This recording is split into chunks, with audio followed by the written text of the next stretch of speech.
वसई पश्चिमेच्या भास्कर आळीव डिसोजा हॉस्पिटलच्या जवळील परिसरात महावितरणाच्या उघड्या अवस्थेत असलेल्या डीपी पिलरला शॉक लागून बिलाल सिराज शेख या बालकाचा दुर्दैवी मृत्यू झाला।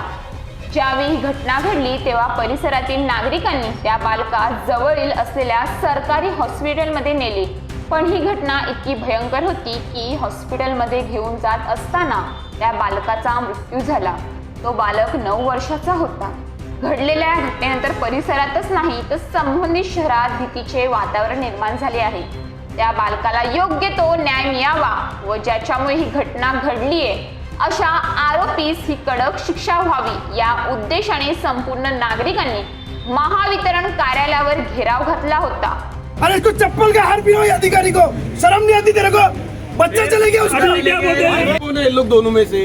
वो मीटर दोनों का रिपोर्ट इनका ही है। तो अब इनको मेरे को वही, मैं इतने दिन से इनको लेटर भी दिया कि साहब इसमें दोनों में से सही कौन था? वो बोलो बच्चे। आज ये बच्चा मर गया, आज इसका जवाबदार जो है ये है, इसको इसकी जवाबदारी लेके इसके ऊपर गुनाह दाखिल करके इनके ऊपर कार्रवाई होनी चाहिए। कार्रवाई नहीं होगी जब तक हम लोग यहाँ से दूसरा भी एक्शन ले सकता है। पोलिसांनी मध्यस्थी येऊन दोषींवर योग्य ती कारवाई करण्याची ग्वाही दिली व जमलेल्या नागरिकांची समजूत घातली। पण अशा दुर्घटना काही शहरासाठी नवीन नाही। या आधीही अनेक घटना शहरात अनेकदा घडल्या आहेत।